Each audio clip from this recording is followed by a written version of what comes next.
Bonsoir à tous, à toutes. Donc, le sujet ce soir, nous allons parler de la place de la femme juive dans la société. C'est un vaste sujet. Il y a énormément de choses à dire, mais on va déjà commencer par le commencement, c'est-à-dire là où le peuple juif commence à exister, qui est le jour du don de la Torah. Que l'existence du peuple juif, à partir de quand le peuple juif devient le peuple sacré, c'est à partir du moment où Dieu donne les 10 commandements.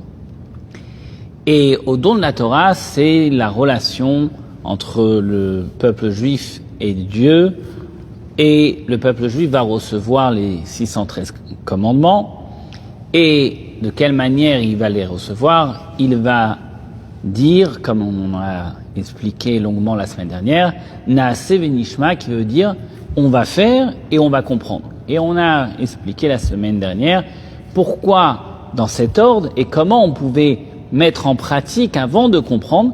On a expliqué aussi que le fait de comprendre n'est pas une option, mais c'est une obligation. C'est-à-dire que nous avons un devoir de faire, mais nous avons aussi un devoir de comprendre.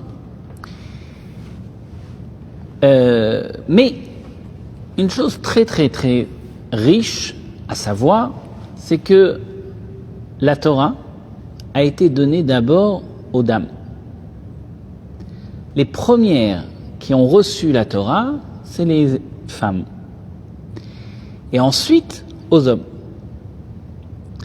Et le verset nous dit Kotomar le bet Yaakov vetagel livnei Israël.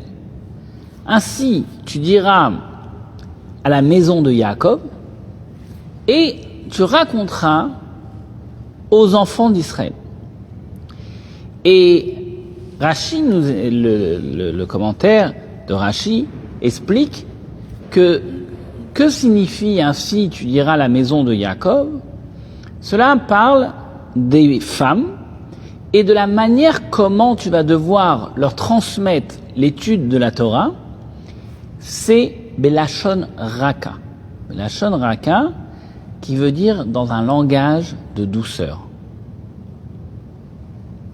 C'est comme cela que la Torah a été d'abord donnée aux femmes.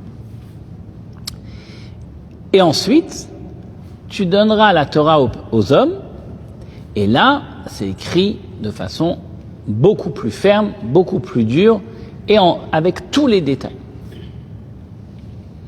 Donc, le fait que la Torah a été donnée d'abord aux femmes et ensuite aux hommes, quelle est réellement la différence entre le don de la Torah qui a été fait pour les femmes, où on voit qu'il y a une façon de transmettre, et qu'est-ce qui a été donné réellement, et pour les hommes, de quelle manière la Torah a été réellement transmise, et quels détails de plus les hommes ont eu par rapport aux dames.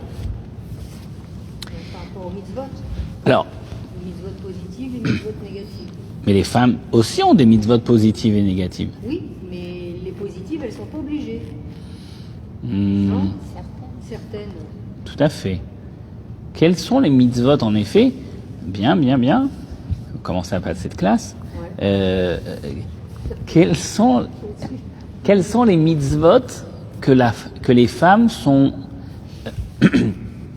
exemptées? Les offices du matin.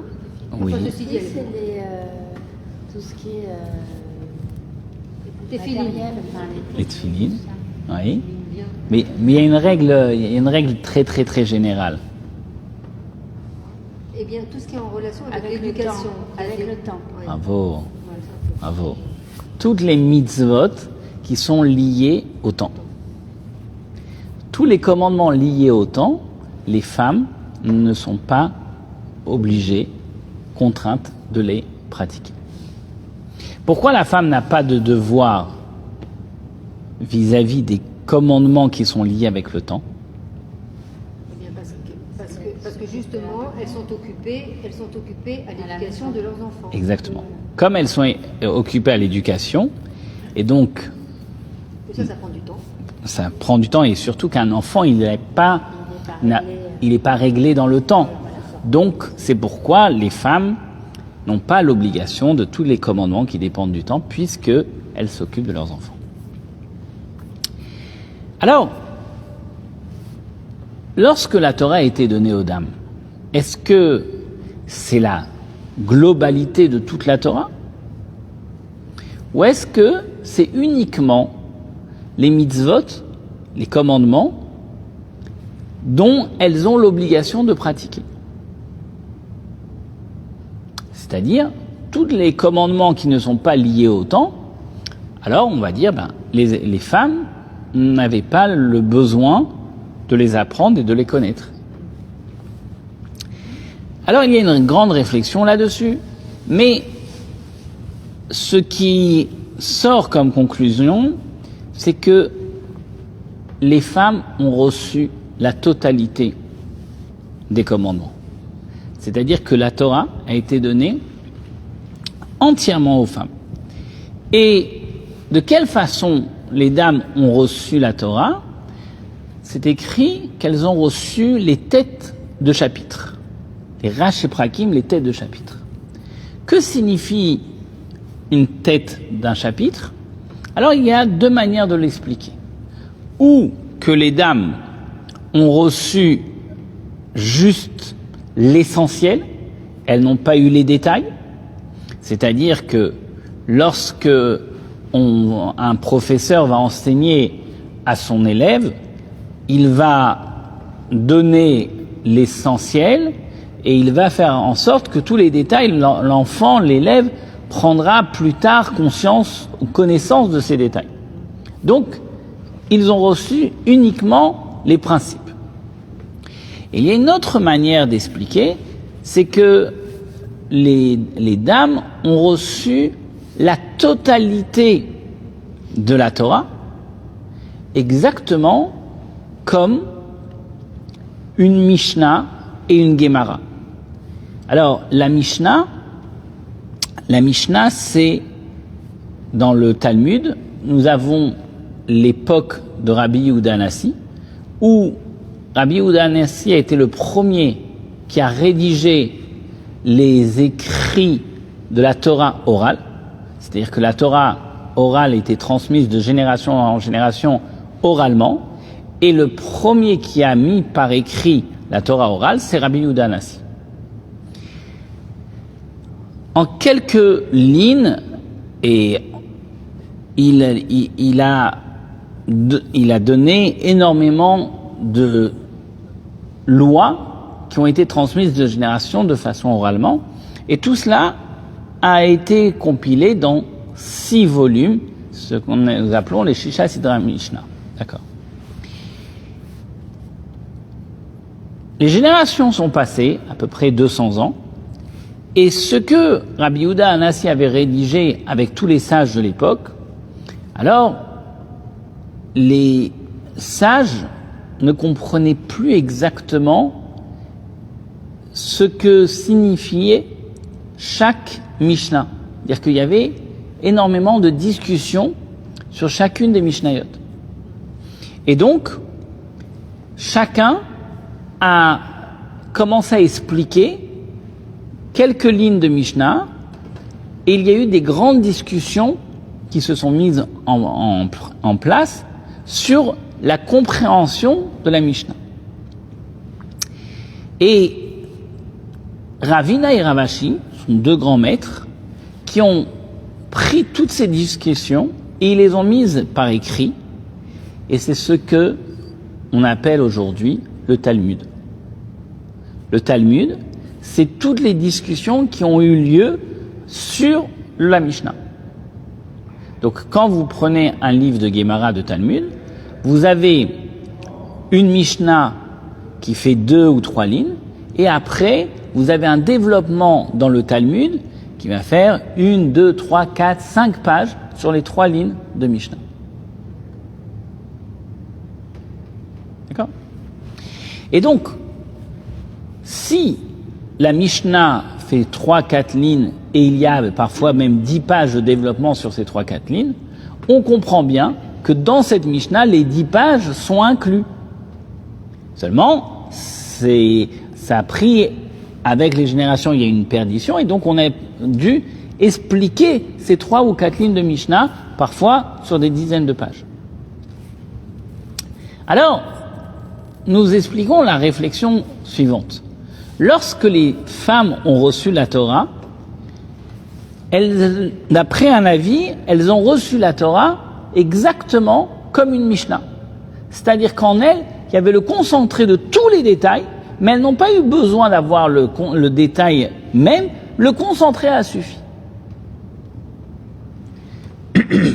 Alors, vous allez me dire, mais pourquoi étudier un texte que nous n'allons pas mettre en pratique, puisque toutes les mitzvot, les lois qui ne sont pas en relation, qui sont en relation avec le temps, les femmes ne sont pas soumises de les mettre en pratique. Alors, pourquoi recevoir la totalité de la Torah si en effet elles ne vont pas les mettre en pratique? Et la réponse est très simple, c'est que c'est pas parce que tu es exempté que forcément tu n'as pas un droit d'étude. Tu peux connaître, pour avoir une connaissance générale dans comment dirais-je, ta culture générale de la Torah.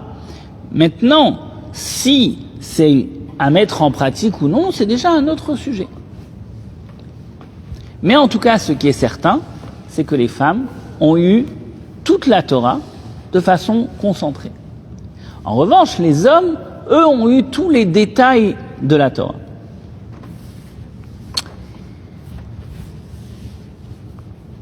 Mais réfléchissons un petit peu.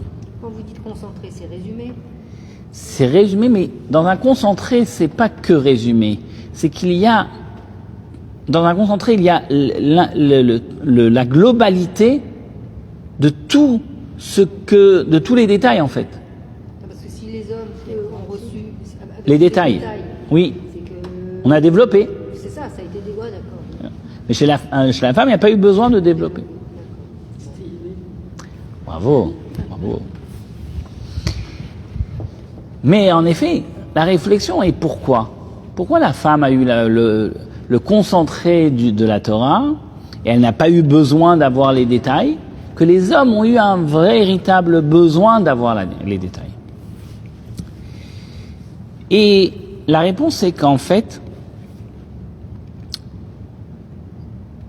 avant la réponse, il y a aussi une autre réflexion. Pourquoi la femme n'est pas soumise aux mitzvot qui dépendent du temps? Oui, on a expliqué parce qu'elles sont occupées avec l'éducation de leurs enfants.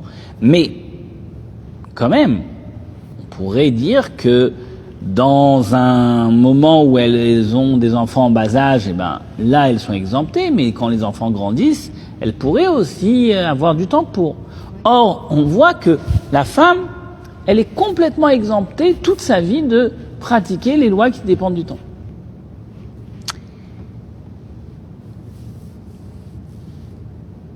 En fait, l'explication est la suivante. C'est que la femme a une supériorité par rapport à l'homme. Pourquoi? Parce que, en effet, chez elle, la croyance en Dieu, la crainte de Dieu est quelque chose qui est inné, et quelque chose qui est développé naturellement chez elle.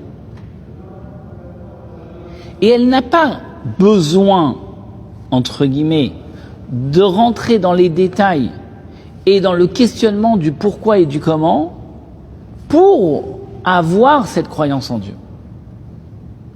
C'est tellement inné chez elle qu'il n'y a véritablement pas un devoir d'aller en profondeur, ce qui est très simple pour elle. Et très souvent, pour une femme, il y a des choses sur lesquelles c'est d'une évidence, où il n'y a pas besoin de discuter, et que pour le mari, pour l'homme, il ne comprend pas. Pourquoi ? Parce que cette capacité de cette croyance et de cette crainte de Dieu qui est innée chez elle, c'est quelque chose de totalement naturel. Et donc le fait que la femme n'a pas eu le devoir de respecter les lois qui dépendent du temps, c'est parce qu'en effet, le fait d'entrer dans le temps, cela limiterait, parce que le temps est un phénomène de limitation.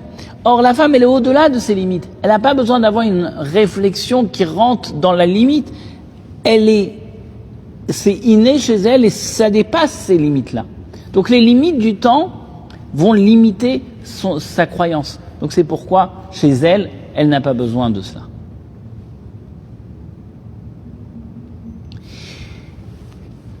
Et plus encore, le fait que la femme juive a cette essence divine qui est développée naturellement chez elle, elle n'a pas besoin même des détails, parce que les détails sont surtout quand j'ai besoin de comprendre. Or, chez elle, la réflexion dans les sujets thoraïques n'est pas un besoin vital. Et c'est pourquoi c'est la mère qui donne la judaïcité. Pourquoi la mère donne la judaïcité ? Pour les mêmes raisons. Du fait que chez elle, cette dimension divine est si développée, cette croyance en Dieu, elle est si développée, mais c'est pas quelque chose qu'elle a besoin d'aller chercher puisque c'est naturel chez elle. Donc, cette essence de cette dimension divine ne peut se transmettre que par son biais.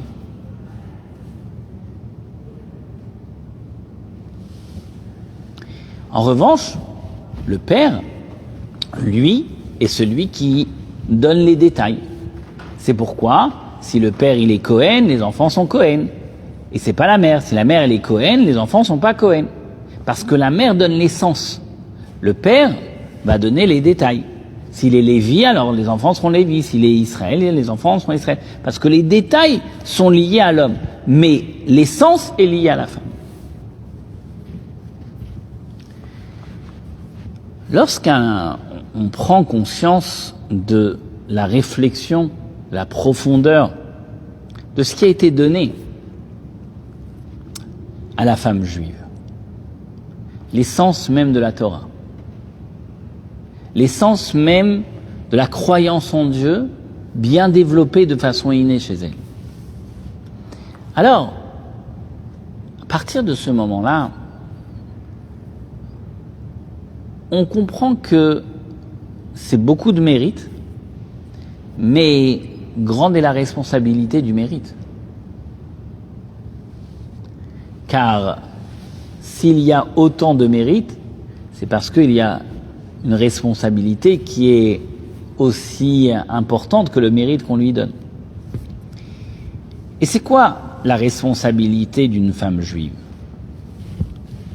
Alors, la responsabilité est d'abord et avant tout ce qu'on appelle Akeret Habayit. C'est quoi Akeret Habayit ? C'est le pilier de la maison. La femme est représentée comme le pilier de sa maison. C'est elle qui tient toute la maison. Toute la charge de la maison est sur la femme. Pourquoi ? Parce qu'en fait, la femme, c'est celle qui donne le parfum de la maison. C'est-à-dire que si elle est souriante, si elle est heureuse, si elle est joyeuse, alors les enfants vont l'être, le mari va l'être. Et elle va entraîner que une bonne ambiance va se dérouler chez elle. Mais si, que Dieu préserve, c'est le contraire, alors c'est fini. C'est fini pour l'ambiance de la soirée ou de la journée, parce que le pilier de la maison n'est pas dans son élément de joie et d'enthousiasme. Et lorsqu'on réfléchit à une chose pareille, c'est quelque chose qui est très difficile, de se dire que une femme, elle doit être toujours joyeuse, toujours heureuse, toujours souriante et amener toujours de la lumière à la maison. Et c'est quand même une très très lourde responsabilité. Et on peut avoir des moments de faiblesse. Alors, elle n'a pas le droit au moment de faiblesse. En effet, elle peut en avoir, mais cette force innée chez elle lui permet de prendre toujours le dessus. Et c'est quelque chose qui est extraordinaire. Mais une femme, elle va toujours aller chercher plus loin que ses limites. Elle ne va jamais se contenter de ce qu'elle a pu donner à ses enfants, à son mari. Il y a toujours une force en elle qui se dit « Non, on peut encore parfaire ». Et elle va chercher comment parfaire pour satisfaire. Pourquoi ? Parce que justement, c'est quelque chose qui est en elle de façon naturelle. L'amour qu'elle porte à ses enfants, c'est l'amour maternel, c'est quelque chose qu'on ne peut pas expliquer pourquoi l'amour maternel est si fort entre un enfant et sa mère. C'est inné, c'est naturel.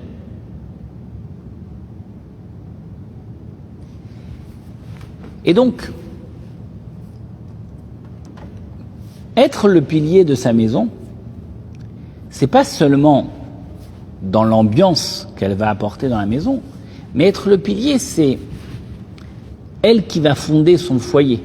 C'est-à-dire, bien sûr, qu'il y a le mari, mais comme on a déjà expliqué plusieurs fois, c'est écrit que l'homme, il a été créé pour travailler.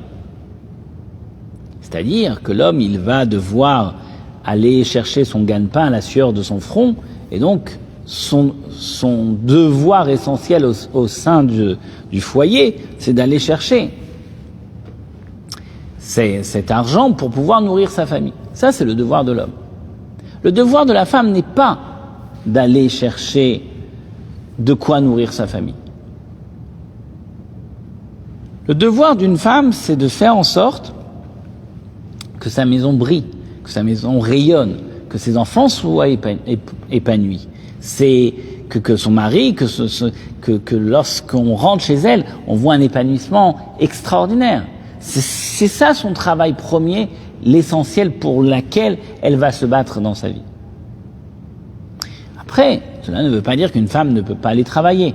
On l'a déjà dit plusieurs fois, une femme peut aller travailler pour un épanouissement personnel, et si elle en a besoin. Mais c'est pas elle qui doit porter la charge du gagne-pain de la maison.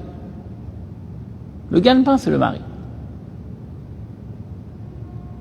Et si une femme, elle dit « je préfère avoir une vie plus modeste, mais ne pas aller travailler pour m'occuper de mes enfants », un homme, il ne peut pas obliger sa femme à aller travailler, parce que l'équilibre réellement de toute la maison, c'est la femme.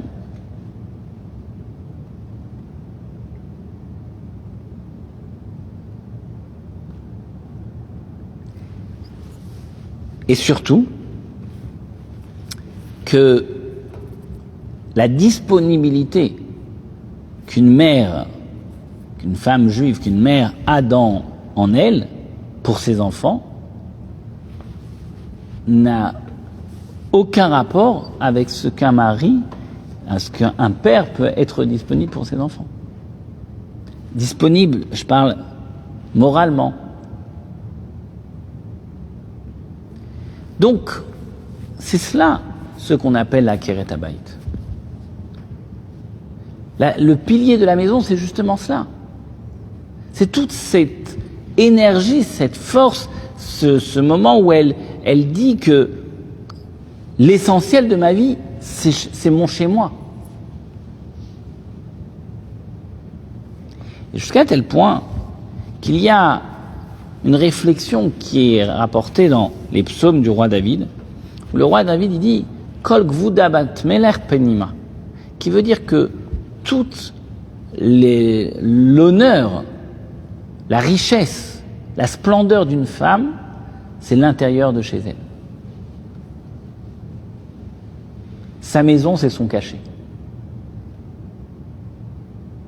Une maison, tu peux pas dire c'est le mari. Non, le mari il peut dire son mot, mais on sait très bien qui aura le dernier mot.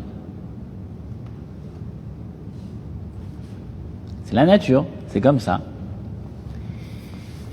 Et donc,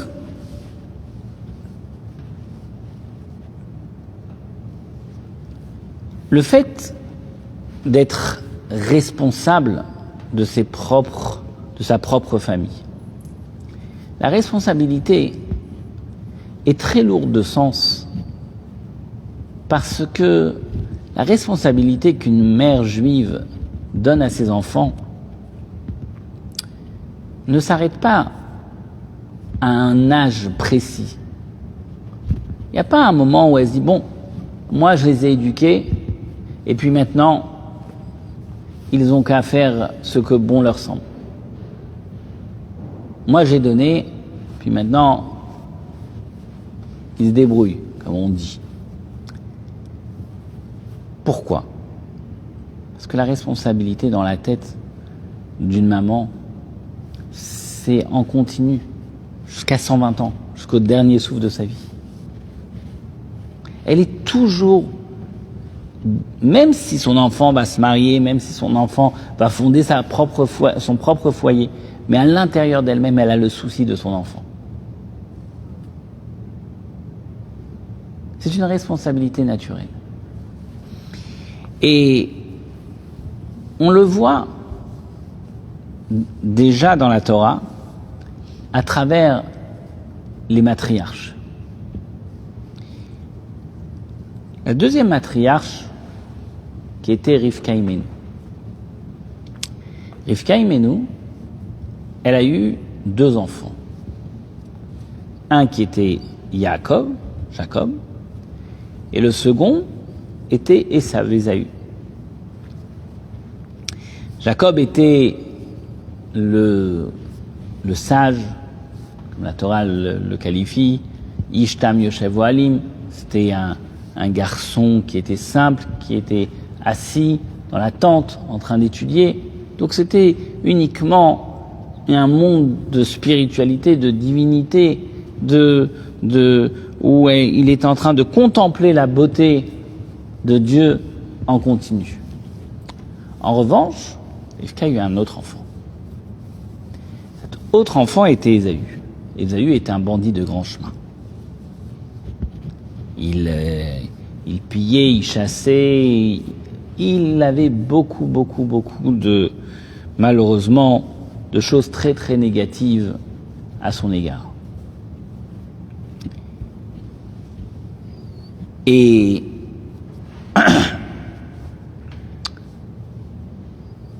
il y a la fameuse partie de la Torah qui nous raconte comment Yitzhak voulait bénir Ésaü, et lorsque Rivka entend cela, elle appelle son fils Yaakov, elle lui dit « Tu vas préparer un repas à ton père et tu vas lui donner afin qu'il te bénisse à la place de ton frère Ésaü. » Et Yaakov répond, il dit « Maman, papa est malvoyant, parce que Isaac était malvoyant, il dit « Mais lorsqu'il va me toucher, il va tout de suite voir que je ne suis pas Ésaü, parce que Ésaü est très poilu, et moi je suis un berbe. Donc il va tout de suite voir la différence. Et peut-être qu'au lieu de me bénir, il va me maudire. » Et qu'est-ce que Rivka répond à ce moment-là? Rivka dit Allah qu'il l'a béni. Si ton père te maudit, eh ben c'est moi qui porterai la malédiction. Et elle fait tout un stratagème. Elle va préparer elle-même le plat et elle va prendre les peaux de l'animal et elle va les poser sur les bras de son fils Jacob. Et lorsque Yitzhak va appeler Yaakov, lui dire mais pourquoi tu t'es dépêché pour aller chercher ce plat et ce bon repas? Il a dit parce que j'étais zélé à recevoir la bénédiction de mon père. Et là, Isaac dit mais ta manière de parler, c'est pas Ésaü, c'est plutôt Jacob qui parle comme ça. Alors il dit viens, approche-toi et je vais te toucher. Et il va le toucher et en effet, qu'est-ce qu'il va voir? Il va voir qu'il est poilu. Et là, Isaac dit un mot très très fort, il dit Akol kol Yaakov ayadaim yede Esav, qui veut dire la voix, c'est la voix de Jacob, mais les mains sont les mains de Ésaü. Et là, il le bénit. Pourquoi tout ce stratagème pour bénir Yaakov? Pourquoi Yitzhak n'a pas vu dès le départ qu'il était préférable de bénir Jacob, qui était un homme très très très pieux, plutôt que bénir Ésaü, qui était un bandit de grand chemin? Et là est toute la différence. C'est qu'en fait, Ésaü avait un potentiel très très fort. Il est en mesure de développer son potentiel qui était extraordinaire pour devenir un grand homme, peut-être même plus grand que Jacob. Mais Rivka, elle, voit les faits, la réalité. Et c'est un peu toute la différence entre la vue de Ésaü et la vue de Rivka, son épouse. De Isaac et Rivka, son épouse. Yitzhak, lui, regardait le potentiel de son fils Ésaü, et Rivka regardait la réalité du comportement de son fils. Et elle dit, dans la réalité du comportement, Yaakov mérite bien plus les bénédictions, mérite bien plus les bénédictions que Ésaü. Et donc, on voit la responsabilité de la mère juive. C'est-à-dire que la mère juive, c'est celle qui n'est pas en train de dire « mon fils est beau, c'est le meilleur ». Non, je veux voir du concret. Et quand elle voit son enfant, elle sait si réellement il est bien ou il est moins bien, s'il y a quelque chose qui va ou qui ne va pas. Elle ne reste pas dans le flou artistique de se dire « bon, c'est un beau potentiel ». Elle veut du concret. Parce qu'encore une fois, c'est le pilier de la maison. Et donc, elle est à même de prendre conscience des qualités et des défauts de ses enfants. Mais, malgré tout cela, malgré le fait que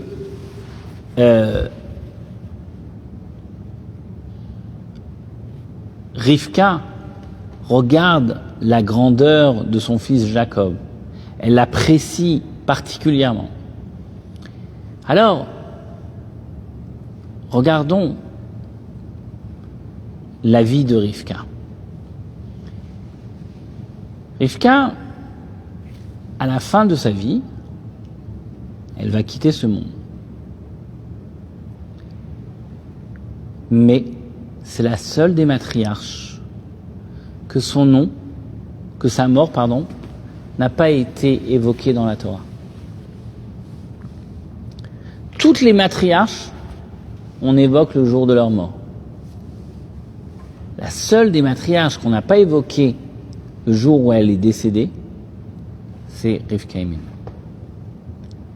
Et ça a été écrit de façon allusive. Vatamod Dvorah Meneked Rivka. Déborah, qui était la nourrice de Rivka, a quitté ce monde. Et Rashi dit là-dessus qu'à ce moment-là, Rivka a quitté ce monde. Et on pose la question, pourquoi la mort de Rivka n'a pas été écrite dans la Torah comme tous les autres? Alors, Rashi répond parce que Rivka, elle ne voulait pas dire qui a mis au monde ce monstre, ce bandit de grand chemin. Et donc, à cause de la peine et de la souffrance qu'elle avait de Ésaü, elle n'a pas voulu qu'on cite le jour de son décès dans la Torah.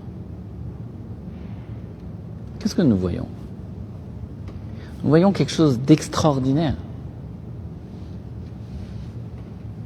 C'est que la responsabilité, le souci qu'une mère se fait pour son enfant ne s'arrête pas juste à se dire « je lui ai donné une éducation et puis ce qu'il deviendra demain, c'est plus mon problème ». Non, c'est que son enfant, c'est sa vie. Et toute sa vie, elle restera toujours soucieuse de son enfant. Elle ne dira jamais « j'ai donné, j'ai fait ». Et cela est la richesse de la mère juive, de la mère, de cette souciance en continu, de se soucier en continu sur ses propres enfants et son propre entourage. Mais comment porter autant de charges? Quelque part, c'est la richesse de la maison, c'est l'ambiance de la maison, c'est la richesse de ses enfants, c'est le souci de ses enfants. C'est énormément de choses que la mère juive a comme responsabilité sur ses épaules.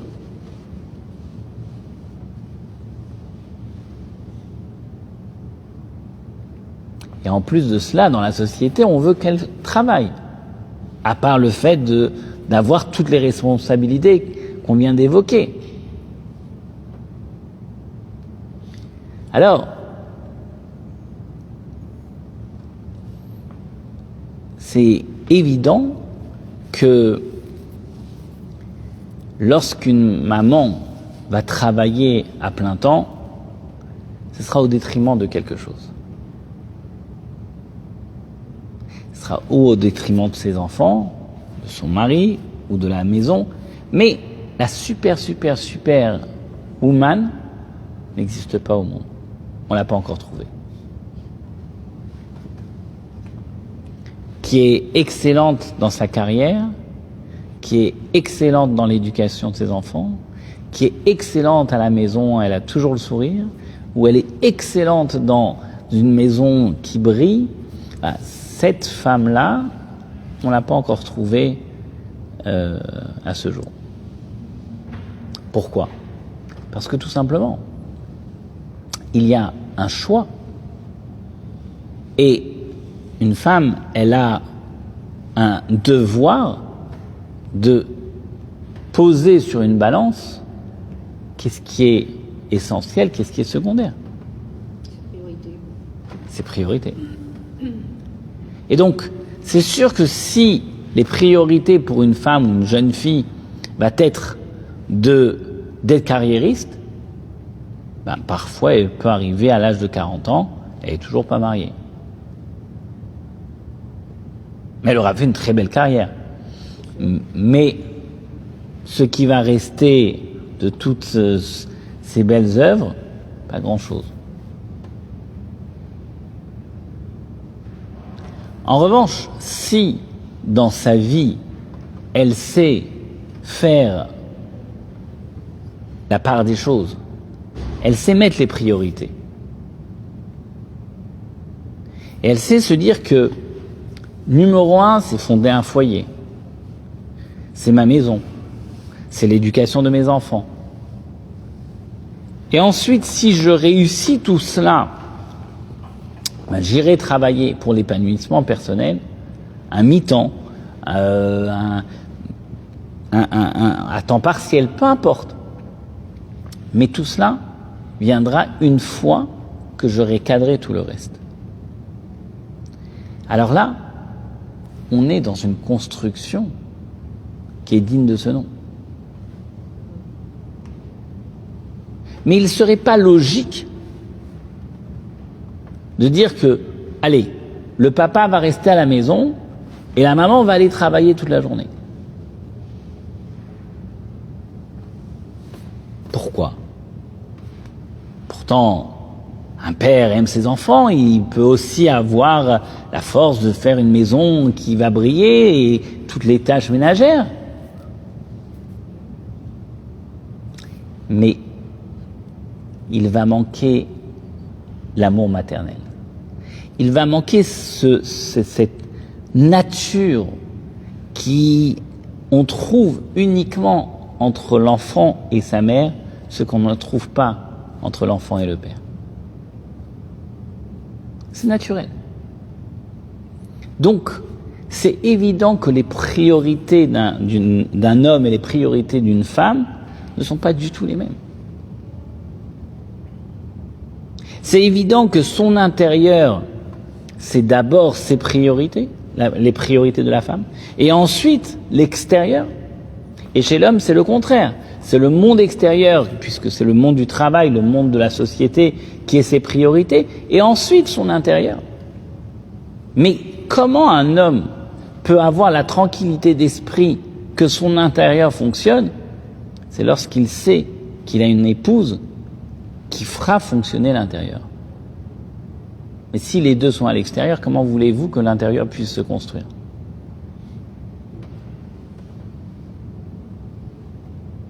Et encore une fois, cela ne veut pas dire qu'une femme ne doit pas travailler. Cela veut dire qu'il y a des priorités dans la vie. Et c'est cela le sens de Akeret Habayit. C'est cela le sens du pilier de la maison. C'est-à-dire qu'il faut savoir, un pilier, c'est ce qui tient toutes les fondations. Qui est le pilier? Qui tient la maison ici? Dans le judaïsme, le pilier de la maison, c'est la femme. L'homme va pouvoir aider, mais il ne deviendra jamais le pilier.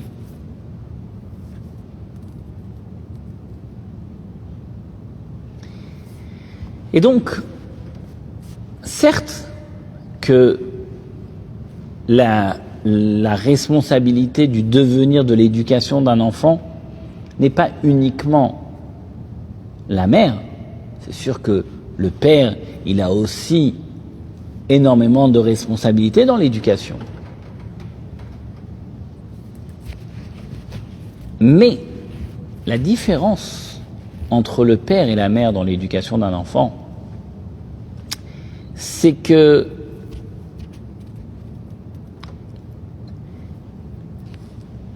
si on peut dire, une mère apporte l'amour et un père apporte la crainte. Jusqu'à tel point que c'est tellement naturel que lorsque la Torah évoque le devoir de respecter les parents, alors c'est écrit que tu craindras ta mère et tu aimeras ton père. On dit pourquoi on dit qu'il faut craindre sa mère, c'est écrit en premier, et lorsqu'on parle de l'amour, on parle du père en premier. On dit la chose suivante, on dit parce que tout simplement, avoir la crainte de sa mère, ce n'est pas naturel. Et donc la Torah a besoin de te le préciser qu'il faut aussi avoir la crainte de sa maman. Parce que c'est plus une relation affectueuse. Donc un père, il est plutôt là pour donner les directions, il est plutôt là pour être, entre guillemets, celui qui guide. Mais qui va faire en sorte que ce qui a été décidé va pouvoir intégrer l'enfant? C'est la maman.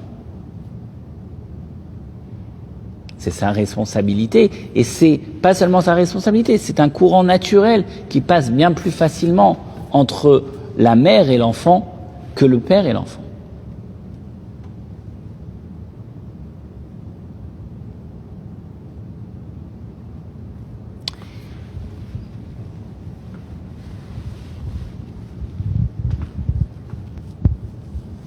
Bien sûr que tout cela est des règles et générales. C'est une généralité, il peut y avoir parfois des exceptions, bien sûr. Mais quand même, à partir du moment où on prend conscience de quelles sont nos responsabilités et quelles sont nos priorités, alors forcément, on sait ce que est la définition de l'homme et de sa place dans la maison, et de la femme et sa place dans la maison.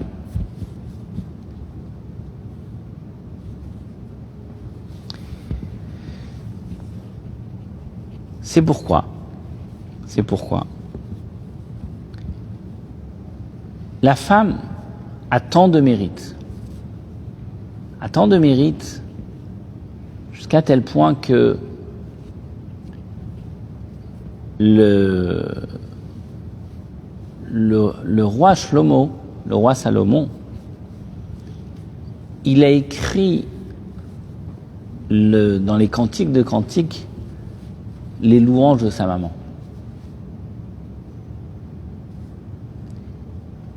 Et pourquoi il ne parle pas de la femme? Pourquoi il parle de sa mère? Parce qu'en effet, cet échange, cet amour maternel est quelque chose qui est inné chez l'enfant.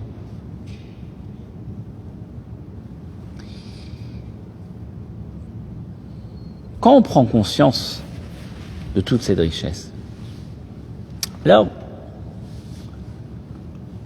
pour cela, il y a besoin d'avoir ce qu'on appelle siyata dishmaya. Besoin d'avoir l'aide de Dieu. Parce qu'on va avoir des enfants exemplaires, des enfants bien éduqués. On va avoir une maison exemplaire. On veut briller. C'est normal que lorsqu'on a un invité qu'on reçoit, on veut que la maison soit la plus belle, la plus souriante possible. Donc on veut que tout le monde soit à l'aise, et ainsi de suite. Comment réussir l'éducation? Comment réussir la construction de son foyer? Comment réussir que tout brille, tout sourit? Alors, c'est connu, la fameuse réflexion que si tu souris à la vie te sourira, bien sûr. Mais la réflexion profonde pour arriver à cela, c'est justement, c'est siyata dishmaya. C'est-à-dire, c'est l'aide de Dieu. Et c'est la raison pour laquelle, qui doit allumer les bougies de Shabbat? C'est la mère, la fille. La jeune fille. Depuis tout jeune, elle allume les bougies de Shabbat. Pourquoi cette mitzvah d'Adlakat Nerot, d'allumer les bougies de Shabbat, a été instaurée que par la suite, que ça soit la femme qui allume les bougies de Shabbat? Après tout ce qu'on vient d'expliquer, c'est logique. C'est elle qui amène la lumière dans la maison. C'est elle qui éclaire. C'est elle, c'est ce rayon de soleil de la maison, c'est la femme.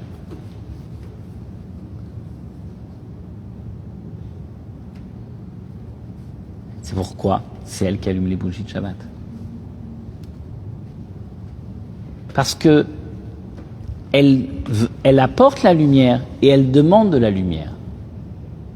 Elle apporte la lumière, mais elle fait une bénédiction en demandant à Dieu qu'il lui donne de quoi faire en sorte que tout soit lumineux autour d'elle, dans son foyer, dans ses enfants, et ainsi de suite. Et pourquoi une jeune fille allumera les bougies de Shabbat depuis son jeune âge? Parce qu'en effet, la jeune fille, elle allume les bougies de Shabbat pour éclairer son mazal, son futur mazal.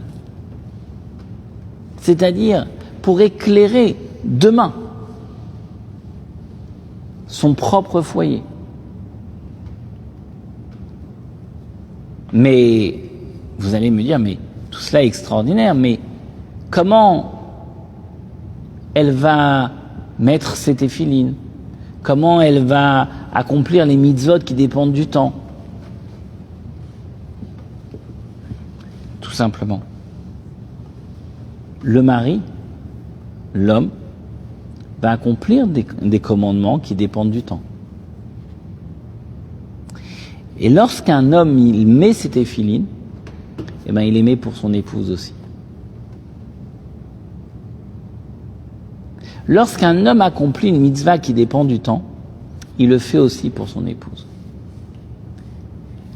Et pas seulement à partir du jour du mariage, mais même à partir de la bar mitzvah et de la bat mitzvah. C'est-à-dire que toute cette lumière que la petite fille va apporter depuis le jour de sa bat mitzvah, où elle va allumer sa petite bougie de Shabbat depuis même son jeune âge, depuis 3 ans et même moins, elle va éclairer petit à petit sa maison. Mais c'est pas sa maison d'aujourd'hui, c'est sa maison du futur. Et depuis le jeune âge, elle commence à préparer cette lumière pour son propre foyer. De la même façon, le petit garçon, à partir de son jeune âge, et quand il va commencer à être bar mitzvah, il va commencer à mettre les téphilines déjà pour sa future épouse. Et c'est pourquoi, lorsqu'on arrive le jour du mariage, on dit que le patrimoine des commandements apportés de l'un et de l'autre se réunissent tous ensemble sous la même choupa. Et c'est ça la choupa, c'est l'unité de tous les commandements qui ont été pratiqués d'un côté et d'un autre, qui viennent s'unir en une seule et même unique âme. C'est ça le patrimoine, c'est cette richesse de lumière que on construit dans le couple pour pouvoir ensuite apporter de la lumière à nos propres enfants. Voilà la profondeur et la richesse de la femme juive. Être le pilier de sa maison, éclairer sa maison pour que les enfants puissent s'éclairer de la lumière qu'ils ont reçue de leurs parents. Bonsoir à tous, à la semaine prochaine.